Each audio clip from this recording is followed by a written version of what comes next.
The fourth role that each of you has is you are the CFO of your business.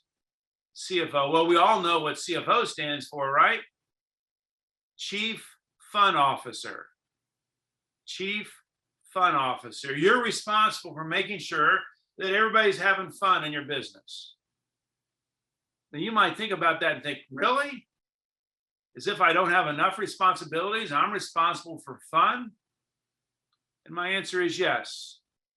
Now, you may not be the one actually creating the fun. You may delegate that to someone else, a lunch, a happy hour, an offsite meeting. Maybe it's just a funny story that you share.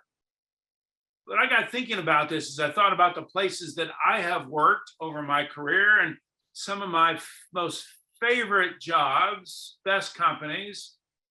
I had fun. I enjoyed the people I worked with. We laughed. We enjoyed working with each other. We did stuff after work. Those were fun jobs. I had friends there. Versus places that I worked that I didn't particularly enjoy, that I didn't stay long, not such good jobs, not much fun. Not much fun. And so that's what caused me to think that somebody's got to be responsible for this. Fun doesn't happen by itself. Somebody has to be responsible for making sure that people in your company are having fun. And I think at the highest level, it's you. You're the Chief Fun Officer. Number 4 is, and this is, I think, again, a very important role for every CEO, every business owner.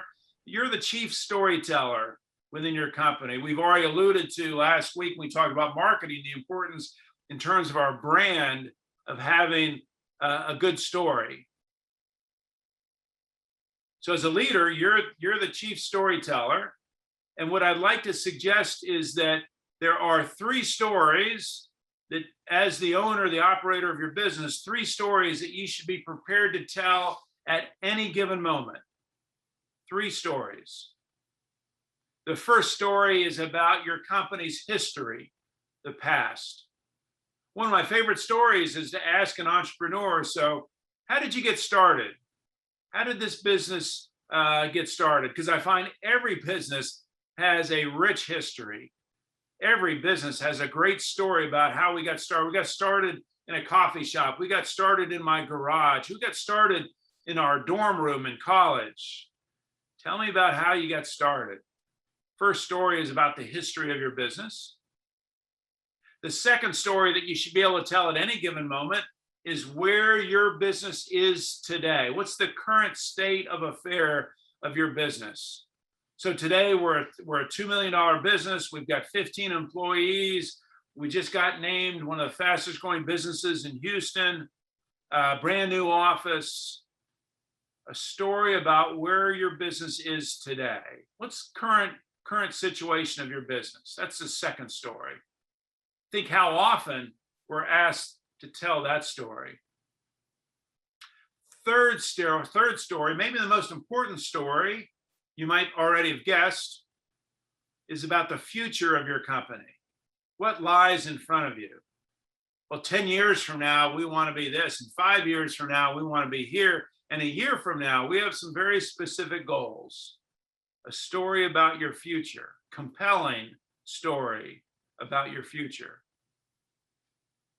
And so what I like to suggest in this role as storyteller is that all 3 of these stories should be located right up here in your head. And all you have to do at any given moment is hit the play button in your head, and the story just comes out because you've told each of these stories 100 times before. You've practiced, you've scripted each of these stories. So you just hit the play button and the story just comes out. Whether you're with a potential new hire, a potential new client, a key stakeholder, you're at a Chamber of Commerce meeting, whatever the situation might be, you want to be prepared to tell each of these 3 stories. You're the head storyteller. And then 6, and finally, the 6th role that each of you have is each of you are a race car driver. A race car driver, wouldn't that be fun? Well, think about it in terms of driving your business.